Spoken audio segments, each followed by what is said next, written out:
Hello વિદ્યાર્થી મિત્રો, એજ્યુકટેકનો ચેનલમાં આપનું સ્વાગત છે। આજે આપણે શીખીશું ધોરણ 5 વિષય ગુજરાતીની તારીખ 1/3/2025ના રોજ લેવાયેલી એકમ કસોટીની સંપૂર્ણ પ્રશ્ન બેંકનું સોલ્યુશન। વિદ્યાર્થી મિત્રો, આજ રોજ લેવાયેલી એકમ કસોટી અહીં આપેલી પ્રશ્ન બેંકમાંથી પૂછાયેલી છે। તો ચાલો શીખીએ સંપૂર્ણ એકમ કસોટીના પ્રશ્નોનું સોલ્યુશન। આજરોજ લેવાયેલી એકમ કસોટીમાં પ્રકરણ નંબર 8 થી 9ના પ્રશ્નોનો સમાવેશ કરવામાં આવ્યો છે। પ્રશ્ન નંબર 1, કોઈ પણ એક વિભાગ પસંદ કરી તેના આધારે પ્રશ્નોના ઉત્તર લખવાના છે। અહીંયા વિભાગ 1માં ફકરો આપેલો છે, ફકરો વાંચવાનો છે, સમજવાનો છે, તેના આધારે પ્રશ્નોના જવાબ લખીએ। 1, અભિષેક દત્ત ગાઈડ એટલે? તેના જવાબમાં 4 ઓપ્શન છે। સાચો જવાબ થશે બી, અભિષેક દત્ત માર્ગદર્શક। 2, દિગ્વિજયને જુરાસિક યુગમાં શા માટે જવાની ઈચ્છા થઈ હતી? જવાબ થશે જુરાસિક યુગમાં જઈ ડાયનોસોર જોવા ઈચ્છતો હતો। 3, TS1નું પૂરું નામ લખો। Time shuttle 1। 4, TS1નો ઉપયોગ જણાવો। તે એક સમયમાંથી બીજા સમયમાં મુસાફરી કરવાનું વાહન હતું। 5, 2094ના વર્ષ પછીનું વર્ષ 2095 છે। બીજો વિભાગ છે, ફકરો છે, કાગડો અને કાબરનો છે, વાંચવાનો છે, સમજવાનો છે, તેના આધારે પ્રશ્નોના જવાબ લખવાના છે। સવાલ નંબર 1, કાગડો અને કાબર કઈ રીતે અલગ પડે છે? કાબર ભલી અને ભોળી હતી, પણ કાગડો બહુ પાક્કો હતો। 2, કાગડો લુહાર પાસે કેમ ગયો હશે? જવાબ લખી શકાય, કાગડો લુહાર પાસે તેની ચાંચ ઘડાવવા ગયો। 3, મહેનત કરવાથી શું પરિણામ મળે? જવાબ થશે મહેનત કરવાથી સફળતા, આત્મવિશ્વાસ, સંતોષ અને સમાજમાં આદર મળે છે। 4, તમારા મતે કાબર મહેનતુ છે કે આળસુ? તે લખો। કાબર મહેનતુ છે। 5, આખું વર્ષ એટલે વર્ષના કેટલા મહિના? આખું વર્ષ એટલે વર્ષના 12 મહિના થાય। વિભાગ 3 છે, એક ફકરો આપેલો છે, ફકરો વાંચવાનો છે, સમજવાનો છે, તેના આધારે પ્રશ્નોના જવાબ લખીશું। 1, ધોળીબાઈના કુખે જન્મ લેનાર બાળકનું નામ શું છે? ધોળીબાઈના કુખે જન્મ લેનાર બાળકનું નામ ઝવેરચંદ છે। 2, બાળ ઝવેરચંદ પહાડનું બાળક તરીકે શા માટે ઓળખાય છે? બાળ ઝવેરચંદ પહાડનું બાળક તરીકે ઓળખાય છે કારણ કે તેમનું બાળપણ ડુંગરાળ પ્રદેશમાં વીત્યું હતું। 3, ફકરામાંથી પર્વતનો સમાન અર્થ શોધો। પર્વત તો પહાડો। 4, બાળ ઝવેરચંદનું પ્રાથમિક શિક્ષણ શાથી જુદી જુદી જગ્યાએ થયું? તેમના પિતા કાળીદાસ પોલીસ જમાદાર હતા અને નોકરીના કારણે તેમની બદલીઓ જુદા જુદા પ્રદેશોમાં થતી રહેતી હતી। આથી બાળ ઝવેરચંદને પ્રાથમિક શિક્ષણ માટે જુદી જુદી જગ્યાએ જવું પડતું હતું। 5, કુદરતની કઈ કઈ વસ્તુઓ બાળ ઝવેરચંદને પોતાની તરફ ખેંચતી હતી? કુદરતની વસ્તુઓ જેમ કે ઝરણું, ખેતર, પાદર, નદી, પર્વત, પહાડો, ગોમુખી ગંગા અને વાંદરો ઝવેરચંદને પોતાની તરફ ખેંચતી હતી। ત્યારબાદ પ્રશ્ન નંબર 2, ઉદાહરણ મુજબ વાક્ય બનાવવાના છે। અહીંયા વાક્ય આપેલું છે, તેની અંદર કાનો માત્ર ખૂટે છે, તે યોગ્ય ઉમેરી અને પછી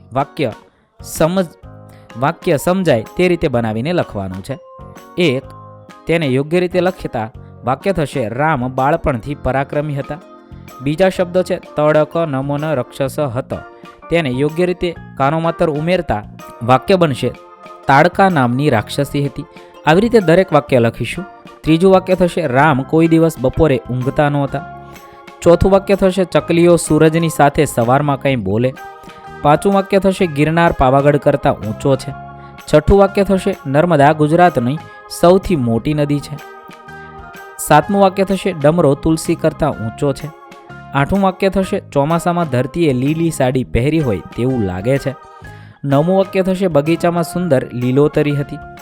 10મું વાક્ય થશે એક મંદિર પાસે પૂજારી ઊભા હતા। 11મું વાક્ય થશે રાજા સુંદર સિંહાસન પર બિરાજ્યા હતા।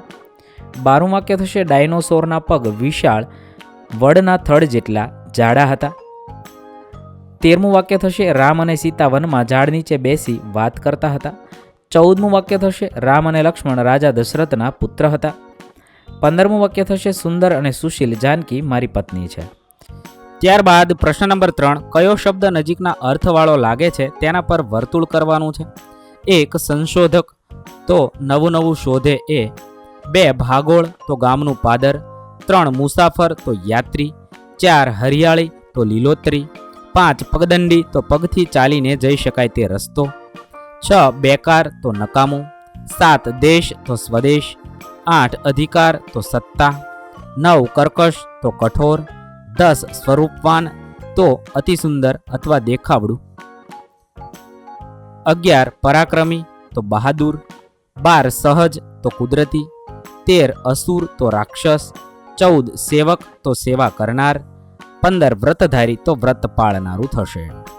ત્યારબાદ પ્રશ્ન નંબર 4, આપેલા શબ્દોનો ઉપયોગ કરી અર્થપૂર્ણ ફકરો બનાવવાનો છે. અહીંયા 5 શબ્દ આપેલા છે, તેના આધારે ફકરો બનાવી શકાય. એક નાના ગામના પાદરમાં એક પ્રાચીન મંદિર હતું. તે મંદિરની બાજુમાં એક શાંત નદી વહેતી હતી, જેનો અવાજ મંદિરના વાતાવરણને શાંત અને પવિત્ર બનાવતો હતો. મંદિરના પૂજારી સવારે નદીમાં સ્નાન કરી ભગવાનની પૂજા કરતા અને ભક્તોને પ્રસાદ વહેંચતા. ગામના લોકો સવાર સાંજ મંદિરમાં આવી ભગવાનના દર્શન કરતા અને પ્રસાદ લઈને આનંદ અને શાંતિ અનુભવતા. આ પ્રસાદ માત્ર ખોરાક નહીં પણ ભક્તિ અને શ્રદ્ધાનું પ્રતીક હતું. તમને મનગમતો બીજો ફકરો પણ લખી શકો છો. તેની અંદર આ 5 શબ્દ આવવા જરૂરી છે. બીજો વિભાગ છે જંગલ, ઝરણું, ઝાડ, વાંદરો, નોળિયો અને મિત્ર. આવા 6 શબ્દને આધારે આપણે ફકરો બનાવીએ. એક ઘટાદાર જંગલમાં એક નાનું ઝરણું વહેતું હતું. તે ઝરણાની પાસે એક મોટું ઝાડ હતું, જેની ડાળીઓ પર એક વાંદરો રમતો હતો. એક નોળિયો પણ ત્યાં આસપાસ ફરતો હતો. વાંદરો અને નોળિયો એકબીજાના મિત્ર બની ગયા હતા. તેઓ સાથે રમતા, સાથે ખાતા અને જંગલની સુંદરતાનો આનંદ માણતા. એક દિવસ તેઓ ઝરણાની પાસે બેઠા હતા અને જંગલની શાંતિની સાથે સાથે તેમની મિત્રતાની કદર કરતા હતા. ત્રીજો વિભાગ છે જેની અંદર સૂરજ, અંધારું, દિશા, સવાર, પક્ષીઓ અને કલરવ આવા શબ્દનો ઉપયોગ કરી ફકરો બનાવવાનો છે. સૂરજ ડૂબતા અંધારું ધીમે ધીમે ફેલાવા લાગ્યું અને આખું આકાશ લીલા નારંગી રંગોથી છવાઈ ગયું. પક્ષીઓ તેમના ઘરે પાછા ફરવા લાગ્યા અને તેમના કલરવથી આખું વાતાવરણ મધુર બની ગયું. દિશાઓ અંધારાથી ઢંકાઈ ગઈ, પણ સૂરજની છેલ્લી કિરણો હજુ પણ આભને સ્પર્શી રહી હતી. સવારે ફરીથી સૂરજ ઉગશે અને નવી શક્યતાઓ લઈને આવશે, પણ આ ક્ષણે અંધારું અને પક્ષીઓનો કલરવ એક શાંત અને સુખદ વાતાવરણ ઊભું કરી રહ્યા હતા. પ્રશ્ન નંબર 5, અધૂરી વાર્તા પૂર્ણ કરો. કોઈ પણ એક વિભાગ લખવાનો છે. પહેલા વિભાગમાં છે એક 8 વર્ષનો છોકરો તેની નાની બહેન સાથે બજારમાં ગયો. ચાલતા ચાલતા છોકરો આગળ નીકળી ગયો અને બહેન પાછળ રહી ગઈ. તેણે પાછું વળીને જોયું તો હવે વાર્તા આગળ લખીએ. તેની નાની બહેન ગુમ થઈ ગઈ હતી. છોકરાનું હૃદય ધબકવા લાગ્યું અને તે ચિંતાતુર બની ગયો. તેણે આજુબાજુ નજર ફેરવી, પણ બહેન ક્યાંય દેખાય નહીં. ભીડભાડ ભરેલા બજારમાં લોકોની ભરમાર હતી અને છોકરો ગભરાઈ ગયો. તેણે બહેનનું નામ પુકાર્યું, પણ કોઈ જવાબ ન આવ્યો. ત્યારે તેણે શાંત રહેવાનું નક્કી કર્યું અને યાદ કરવાનો પ્રયત્ન કર્યો કે બહેન છેલ્લી વાર ક્યાં દેખાઈ હતી. તેને યાદ આવ્યું કે તેઓ એક ફળના ઠેલાવાળા પાસે ઊભા હતા. તેણે ત્યાં પાછા જવાનું નક્કી કર્યું. જ્યારે તે ઠેલાવાળા પાસે પહોંચ્યો તો તેણે જોયું કે તેની નાની બહેન ત્યાં જ ઊભી હતી, એક સફરજન હાથમાં લઈને મુસ્કરાતી. છોકરો રાહત અનુભવીને બહેન પાસે દોડી ગયો અને તેને ભેટી પડ્યો. બહેને કહ્યું, ભાઈ, મેં તને ખોળતા જોયું, પણ તું દૂર ચાલ્યો ગયો હતો. મેં થોભી જવાનું નક્કી કર્યું, કેમ કે મને ખબર હતી કે તું મને શોધવા પાછો આવશે. છોકરો હસી પડ્યો અને બહેનનો હાથ પકડીને કહ્યું, ચાલ હવે આપણે સાથે રહીશું. હું તને ફરીથી ગુમ થવા દઈશ નહીં. આમ બંને જણા એકબીજાની સાથે ઘર તરફ ચાલ્યા. આ બનાવથી તેમનો બંધન વધુ મજબૂત બન્યું. ત્યારબાદ બીજી વાર્તા છે. એક જંગલ હતું. જંગલમાં ઘણા બધા પ્રાણીઓ રહેતા હતા. બધા જ પ્રાણીઓ સંપીને રહેતા હતા, પરંતુ એમાં હાથીને તેના બળનું અભિમાન હતું. હવે એ વાર્તાને આગળ વધારીએ. તે દરેક પ્રાણીને દબાવીને રાખતો, કહેતો, હું જંગલનો સૌથી શક્તિશાળી પ્રાણી છું, મારા જેવો બીજો કોઈ નથી. એના આવા વર્તનથી બધા પ્રાણીઓ તંગ આવી ગયા હતા, પણ કોઈ કંઈ બોલતું નહીં, કારણ કે હાથી ખરેખર ખૂબ જ બળવાન હતો. એક દિવસ જંગલમાં એક નાનકડો દીપડો આવ્યો. તે હાથીની હાક વિશે સાંભળી ચૂક્યો હતો. દીપડો હાથી પાસે ગયો અને કહ્યું, હે હાથીરાજ, તમે ખરેખર ખૂબ બળવાન છો, પરંતુ શું તમે મારી સાથે એક રમત રમવા માંગો છો? હાથીએ હસીને પૂછ્યું, કઈ રમત? ચાલો આપણે એક દોડ પ્રતિયોગિતા રમીએ. જો તમે જીતશો તો હું તમારી શ્રેષ્ઠતા સ્વીકારીશ, પરંતુ જો હું જીતીશ તો તમારે બધા પ્રાણીઓનો આદર કરવો પડશે. હાથીએ રમત સ્વીકારી, કારણ કે તેને ખાતરી હતી કે તે જીતશે. રમત શરૂ થઈ. હાથી ઝડપથી દોડવા લાગ્યો, પરંતુ દીપડો ખૂબ જ ચપળ હતો. તે એક ઝાડ પર ચડી ગયો અને હાથીને પાછળ છોડી દીધો. હાથી ઝાડ પર ચડી શક્યો નહીં અને હારી ગયો. હાર પછી હાથીને તેની ભૂલ સમજાઈ. તે બધા પ્રાણીઓ પાસે માફી માંગવા ગયો અને કહ્યું, મને મારા અભિમાન માટે માફ કરો. હવેથી હું બધાનો આદર કરીશ. આમ જંગલમાં ફરીથી સુમેળ ફેલાઈ ગયું અને બધા પ્રાણીઓ સુખથી રહેવા લાગ્યા. દીપડાની ચાલાકીને હાથીએ સમજાવ્યો કે બળ કરતાં બુદ્ધિ મોટી હોય છે. ત્રીજો વિભાગ છે. એક રાજા હતો. તે ઘણીવાર વેશ પલટો કરીને પોતાના રાજ્યની નગરચર્યા કરવા નીકળતા હતા. તેણે મુખ્ય રસ્તા પર એક મોટો પથ્થર પડેલો જોયો. હવે વાર્તાને આગળ વધારતા લખી શકાય, પથ્થર એટલો મોટો હતો કે રસ્તો અવરોધાઈ ગયો હતો અને લોકોને તેની આસપાસથી જઈને મુશ્કેલીથી પસાર થવું પડતું હતું. રાજાએ જોયું કે ઘણા લોકો પથ્થરની પાસેથી પસાર થતા હતા, પરંતુ કોઈએ પણ તેને હટાવવાનો પ્રયાસ કર્યો નહીં. કેટલાક તો ફક્ત ફરિયાદ કરતા હતા કે રાજાએ આ રસ્તાની સફાઈની કાળજી લેવી જોઈએ. રાજા આશ્ચર્યચકિત થયો અને વિચારવા લાગ્યો કે આખા શહેરમાં એક પણ એવી વ્યક્તિ નથી જે આ પથ્થરને રસ્તામાંથી હટાવી શકે. તેણે નક્કી કર્યું કે આ બાબતની તપાસ કરવી જોઈએ. તેણે પાસેના એક દુકાનદારને પૂછ્યું, આ પથ્થર અહીં કેટલા સમયથી પડેલો છે? દુકાનદારે જવાબ આપ્યો, મહારાજ, આ પથ્થર તો અઠવાડિયાથી પડેલો છે. કોઈએ તેને હટાવવાનો પ્રયાસ કર્યો નહીં. રાજાએ પછી એક ગરીબ કિસાનને જોયો જે પોતાની ગાડી લઈને આ રસ્તા પરથી પસાર થઈ રહ્યો હતો. કિસાને પથ્થર જોયો, થોડીવાર રોકાઈને વિચાર્યું, પછી તેણે પોતાની ગાડી રોકી અને પથ્થરને હટાવવાનો પ્રયાસ કર્યો.